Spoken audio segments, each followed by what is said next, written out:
ሰላም ልጆች እንዴት ናችሁ? ደህና ናችሁ? ሳምንቱ እንዴት እያለፈ ነው? ዛሬም በሰንበት ትምህርት ፕሮግራምና በመዝሙር ፕሮግራማችን መተናል። የዛሬ ሰንበት ትምህርት ርዕሳችን ምንም ምን ይመስላችኋል? አጥንታችኋል? እናንተስ እንዴት ነው አጥንታችኋል? የዛሬውን ሰንበት ትምህርት ታሪክ የዛሬ ሰንበት ትምህርት ታሪክ ርዕሳችን የታላቁ ግብዣ ምሳሌያዊ ታሪክ ይላል። ምንድነው የታላቁ ግብዣ ምሳሌያዊ ታሪክ? እናንተ ግብዣ ተጠርታችሁ ታውቃላችሁ? ብዙ ጊዜ ግብዣ የሚኖረው በሰርግ ላይ እንዲሁም በልደት ላይ ነው። እናንተ ተጠርታችሁ ታውቃላችሁ? እንዴት ነው? ደስ ይላል አይደለ? ጊዜው እስኪደርስ ደግሞ በጣም ትቸኩላላችሁ አይደለ? ደስ ይላል። ታዲያ ይሄኛው ግብዣ ምን ነበር? ታሪኩስ ወይም ደግሞ ምን ለማመልከት ይሆናል ምሳሌያዊ የተባለው? እሱን ማውቀት ፈልጉ። ይሄንን ለማወቅ መልሱ የምናገኘው ሰንበት ትምህርቱን ስናዳምጥ ነው። በተጨማሪም ደግሞ ልዩ የመዝሙር ሰዓት ይኖረናል። መዝሙሩንም ታዳምጣላችሁ፣ ሰንበት ትምህርቱንም ታዳምጣላችሁ። እንዳትለዩ።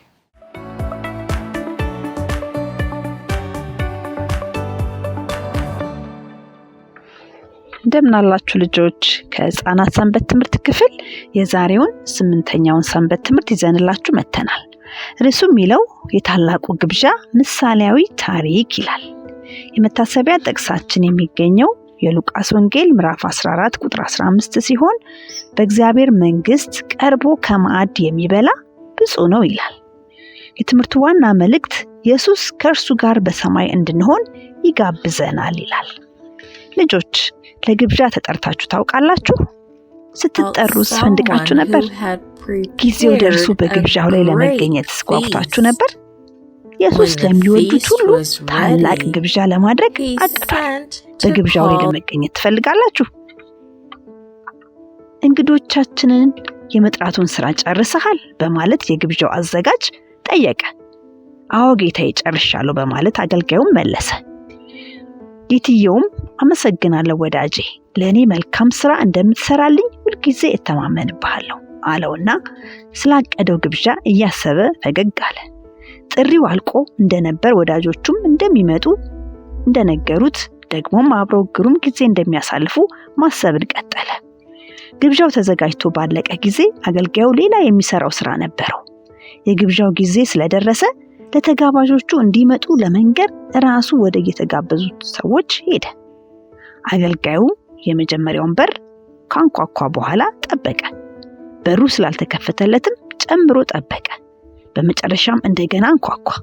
ከተወሰኑ ደቂቃዎች በኋላ በሩ ሲከፈት አንድ ሰውዬ ትዕግስት ቢስ ሆኖ እሺ ምንድነው የምትፈልገው አለ። አገልጋዩም በትህትና ለግብዣው እንደተጠራ አስታወሰው። ከዚያም እባክህ አሁኑኑ ና፣ ጌታዬ ሁሉንም ነገር አዘጋጅቷል፣ ካንተ ጋር ተገናኝቶ ለመጫወት ናፍቋል አለው። ሰውየው በደረጅሙ ከተነፈሰ በኋላ አዎ መምጣት ብችል ደስ ይለኝ ነበር፣ ነገር ግን አሁን በቅርብ ጊዜ እርሻ ገዝቻለሁና ሄጄ የእርሻ ቦታውን ማየት አለብኝ። በጣም አዝናለሁ፣ ችግሬ እንደሚገባህ ተስፋ አደርጋለሁ አለውና በፍጥነት በሩን ዘጋው።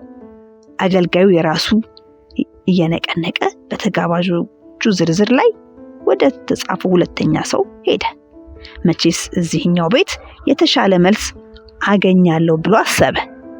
ነገር ግን የቤቱ ባለቤት ወደ በሩ ሲመጣ 5 ጥማድ በሬዎች በቅርብ ጊዜ ገዝቻለሁ፣ ስለዚህ በደንብ ያርሱ እንደሆነ እነሱን በእርሻ ቦታ መፈተን ያስፈልገኛል አለው። አገልጋዩ ለሶስተኛ ጊዜ አንድ በር አንኳኳ። በዚህ ጊዜ ለማንኳኳቱ መልስ የሰጠው ሰውዬ አንገቱን በበሩ በኩል ብቅ አድርጎ ነበር። አገልጋዩ የሚለውን ያዳመጠው በዚህ ሁኔታ ነበር። ከዚያም ገና በቅርብ ጊዜ ነው ያገባሁት፣ ስለዚህ መምጣት አልችልምና ይቅርታ አድርግልኝ በማለት አስታወቀው። አገልጋዩ ከአንድ ቤት ወደ ሌላ ቤት እየተዘዋወረ ሲሄድ ያገኘው መልስ ተመሳሳይ ነበር። ወደ ግብዣው የተጠሩት ሁሉ የማይመጡበት ምክንያት እንደነበራቸው አድርገው ነበር መልስ የሰጡት። አገልጋዩ በመጨረሻ ተስፋ ቆርጦ ወደ ጌታው ቤት ተመለሰ። ሲደርስም ተጋባዦቹ እያንዳንዳቸው የሰጡትን መልስ ምክንያቱንም ጨምሮ ተናገረ። ለትንሽ ጊዜ የግብዣው አዘጋጅ ማዘኑ ፊቱ ላይ ታየ። በኋላም ይህ በእርግጥ በጣም የሚያሳዝን መጥፎ ሁኔታ ነው፣ ግን ሌሎች ሰዎችን መጥራት እንችላለን። በከተማዋ ጎዳናዎች እና የሰፈር መንገዶች እየተዘዋወርክ መምጣት የሚፈልጉ ሰዎችን ሁሉ ይዘህና በል እንግዲህ ፍጠን አለው አገልጋዩን። አገልጋዩም የቻለውን ያህል በከተማዋ ያገኛቸውን ሰዎች ሁሉ ከጋበዘ በኋላ ድክም ብሎት ተመለሰ። ወዲያውም የእራቱ ግብዣ ተጋባዦች እየደረሱ መልካም አቀባበል ተደረገላቸው። ግን የግብዣው ቦታ ገና አልሞላም ነበር። ጌታዬ ገና ለተጨማሪ ተጋባዦች ቦታ አለኩ በማለት አገልጋዩ አስታወቀው። የግብዣውም አዘጋጅ በል ፍጠን ወዳጄ፣ ከከተማ ውጣ፣ ወዳሉት መንገዶችም ሂድ፣ በሐሳብህ ወደሚመጣልህ ቦታ ሁሉ ሂድ፣ የግብዣውንም ቦታ በተጋባዦች እንሙላው፣ ግብዣዬን የሚቀበሉ ሰዎች ሁሉ ከኔ ጋር በግብዣው ላይ ይደሰታሉ አለ። በአሁኑ ጊዜ ኢየሱስ ግሩም የሆነ ግብዣ አቅዷል። ወደ ግብዣው እየጠራችሁ ነው። ባነበብነው ታሪክ የተጋበዙ ብዙ ሰዎች ወደ ግብዣው ለመምጣት ምክንያት አቅርበው ነበር። ከወዳጃቸው ጋር ከመሆን ይልቅ ሌሎች ጉዳዮች በልጠውባቸው ነበር። በፍጹም ለግብዣው አዘጋጅ እውነተኛ ወዳጆች አልነበሩም። ብዙ ነገሮች መስራት ስለፈለጉ ጥሪውን ሳይቀበሉ ቀሩ። ታላቁ ግብዣ አመለጣቸው። በዚህ ምሳሌያዊ ታሪክ የቀረበው የግብዣ ጥሪ የሚያመላክተው ኢየሱስ እኛ ከእሱ ጋር ለዘላለም እንድንኖር ያቀረበልንን ጥሪ ነው። ምርጫው የኛ ነው። ጥሪውን ለመቀበል መወሰን ወይም በሕይወታችን ለሌሎች ነገሮች የበለጠ ዋጋ ለመስጠት መወሰን እንችላለን። ታዲያ የእናንተ ውሳኔ ምንድን ነው ልጆች? ኢየሱስ ያቀረበላችሁን ጥሪ በእሽታ ትቀበላላችሁ? ከእሱ ጋር በሰማይ መሆንስ ትፈልጋላችሁ?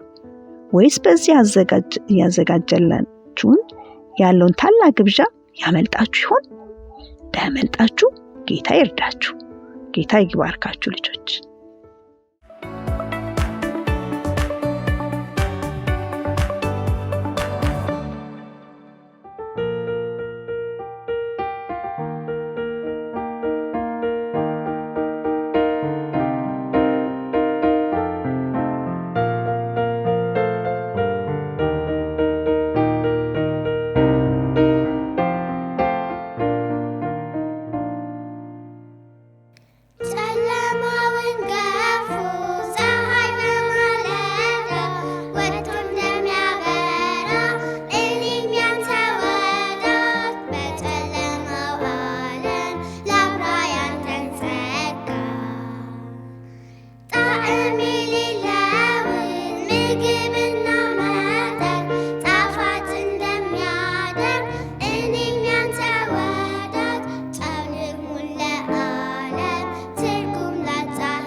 እንዴት ነው ልጆች? ሰንበት ትምህርቱ ወደዳችሁት? የምን ግብዣ እንደሆነም ተረዳችሁ አይደለ? አሁን ደግሞ የሚኖረን ፕሮግራም የታሪክ ጊዜ ይሆናል። ታሪኩንም እንደዚሁ ማዳመጥ ይጠበቅባችኋል። አዳምጡት።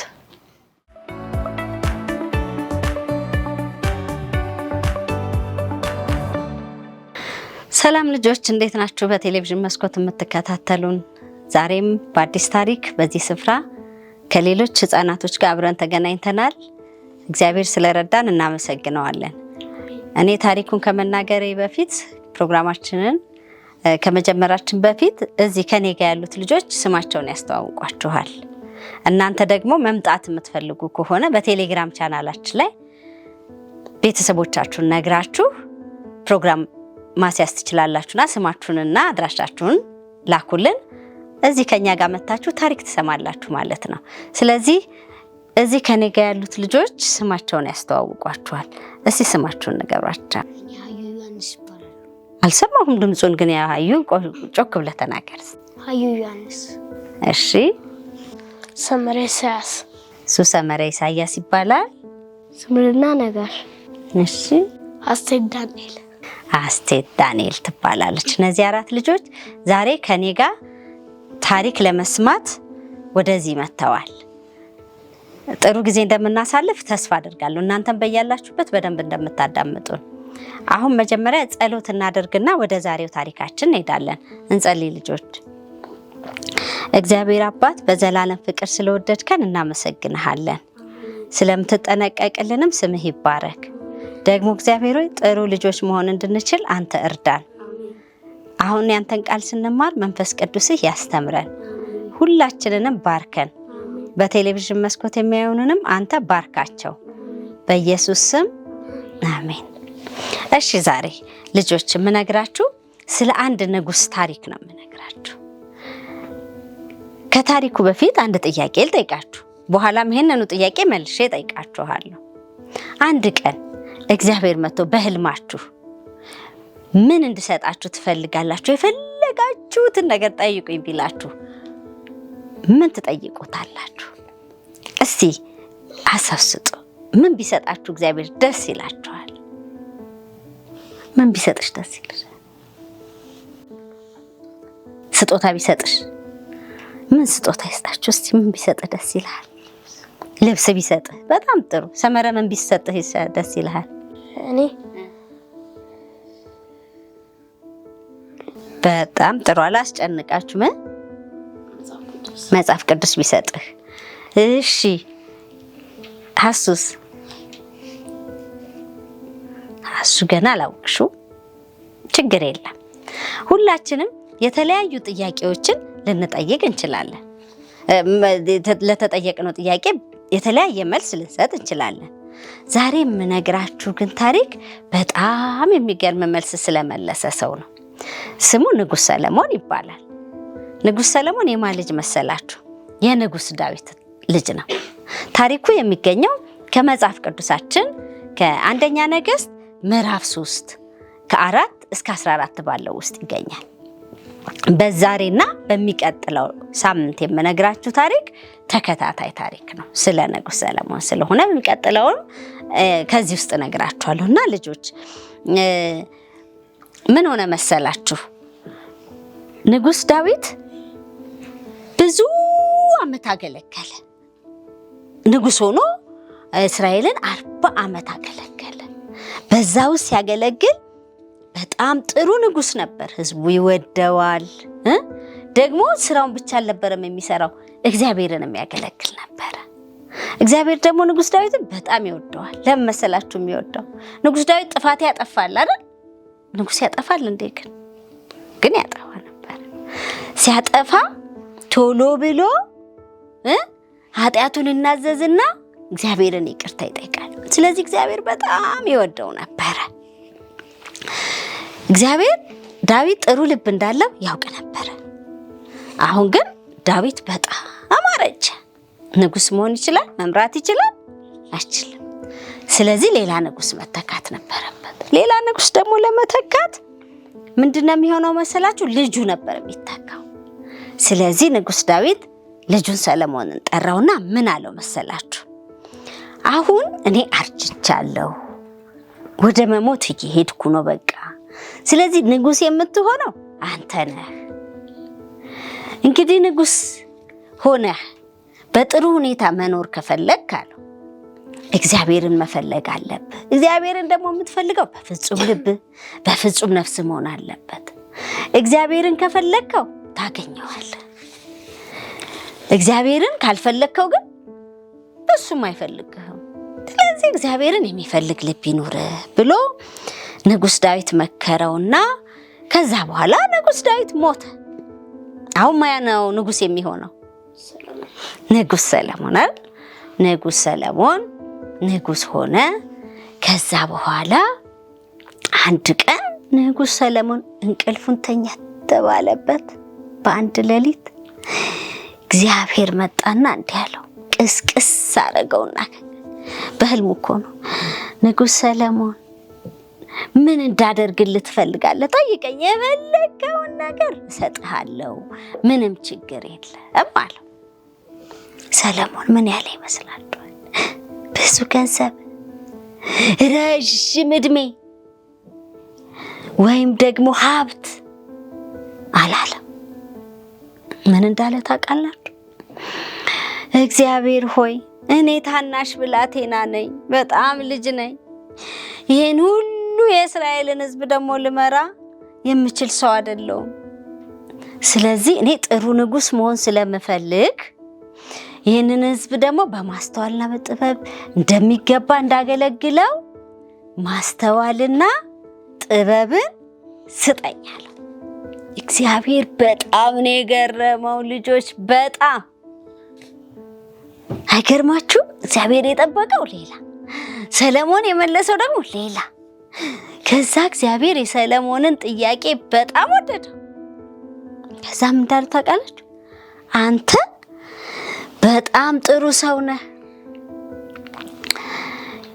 ብዙ ገንዘብ መጠየቅ ስትችል፣ የምድርን ሀብት መጠየቅ ስትችል፣ ጤናን መጠየቅ ስትችል፣ ረጅም ዕድሜ መጠየቅ ስትችል፣ እንደውም ደግሞ ጭራሽ በዙሪያ ያሉትን ጠላቶችህን እንድገልል እንዳጠፋል መጠየቅ ስትችል፣ አንተ ግን ይህን ሁሉ ሳትጠይቀኝ ማስተዋልን ጥበብን ጠየቅ።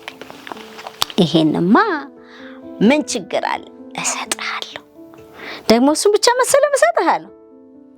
ያለመንከውን ነገር ሁሉ ደግሞ ምን አደርጋለሁ? ሰጥቼሃለሁ። እንደውም እንዳንተ አይነት ንጉሥ ከዚህ በፊትም እንዳይኖር ከዚህ በኋላ እንዳይኖር አረግልሃለሁ አለው። ሰለሞንም በጣም ደስ አለው። እግዚአብሔርም ለሰለሞን የሚገርም ማስተዋልንና ጥበብን ሰጠው። እንደውም የሚገርማችሁ ነገር ማስተዋልና ጥበቡ በዓለም ሁሉ በምድር ሁሉ ስለተሰማ ብዙ ሰዎች ከየሀገሩ ኧረ እንደው የንጉሥ ሰለሞንን እስቲ ጥበቡን እንይ፣ እሱ የሚያደርገውን ነገር እንስማ እያሉ ከየሀገሩ ብዙ ስጦታ እየያዙለት ይመጡ ነበረ። አያችሁ ልጆች፣ የለመነውን እግዚአብሔር ሰጠው። ግን ደግሞ እግዚአብሔር አንድ ትእዛዝ ሰጠው። ምን አለው መሰላችሁ? አየ ሰለሞን ማስተዋልንም ጥበብንም እንደውም ያለመንከኝንም ነገሮች ሁሉ ምን አድርጌልሃለሁ ብሎታል? ሰጥቼሃለሁ። ግን ይሄ ሁሉ የሚሆነው ምን ሲሆን ነው አለው መሰላችሁ? አንተ በትእዛዜ ከሄድክ ነው። ስለዚህ በእኔ ትእዛዝ የምትሄድ ከሆነ ወደ ቀኝም ወደ ግራም የማትል ከሆነ እነዚህ ነገሮች ሁልጊዜ የማን ናቸው አለው? ያንተ ናቸው አለው። ልጆች ከዚህ ታሪክ ምን ተማራችሁ? እስቲ እንደው አንዳንድ የተማራችሁትን ነገር ንገሩኝ። እናንተም በቴሌቪዥን መስኮት የምታዩ ልጆች እስቲ ሀሳባችሁን በቴሌግራም ቻናላችን ላይ አካፍሉን። ምን ተማራችሁ ልጆች? አዩዬ እግዚአብሔር እኛም ባንለምነውም ይሰጠናል። እሺ ሌላ እግዚአብሔር የምንጸልየውን ነገር እንደሚሰማ ይሰማናል። በመጀመሪያ የጥበብ መጀመሪያ እግዚአብሔርን መፍራት እንደሆነ። ጥሩ። እሺ ስለዚህ የፈለግነውን ነገር ሳንጠይቅም እንደሚሰጠን። ጥሩ። መጽሐፍ ቅዱስ በያዕቆብ 1:5 ላይ ምን እንደሚል ልንገራችሁ። ከእናንት ማንም ጥበብ ቢጎድለው ሳይነቅፍ በልግስና ሊሰጥ የሚችለውን እግዚአብሔርን ይለምን እርሱም ይሰጠዋል ይለናል። ስለዚህ ልጆች ምንም አይነት ጥበብ የጎደለን ብንሆን እግዚአብሔርን ብንጠይቀው እግዚአብሔር ምን ያደርግልናል? ይሰጠናል። ደግሞ ግን የሚሰጠን ምን ስንሆን ነው? አንደኛ ስንጠይቀው ነው። ሁለተኛ እግዚአብሔርን በፍጹም ልባችን ስንከተለው ነው። እግዚአብሔርን መከተል ያቆምለት ማስተዋላችን ምን ይሆናል? ይወሰድብናል። እሺ ልጆች፣ ማስተዋል ጥበብ የሚወሰድ ነገር ነው። ስለዚህ ሁልጊዜ እግዚአብሔርን ትእዛዝ ተከትለን እግዚአብሔርን እያመንን የኖርን እንደሆነ እንደ ሰለሞን አይነት ጥበብና ማስተዋል ይጨመርልናል ማለት ነው። እሺ ልጆች ስለነበረን ጊዜ እግዚአብሔርን እናመሰግናለን። እናንተም እዚህ ስለመጣችሁ እግዚአብሔር ይባርካችሁ። በሚቀጥለው ሳምንት ደግሞ ከዚህ የሚቀጥለውን ታሪክ ይዤላችሁ እመጣለሁ። እስከዛው ሰላም ሁኑ ልጆች። እግዚአብሔር ይባርካችሁ። እናንተም ደህና ሁኑ።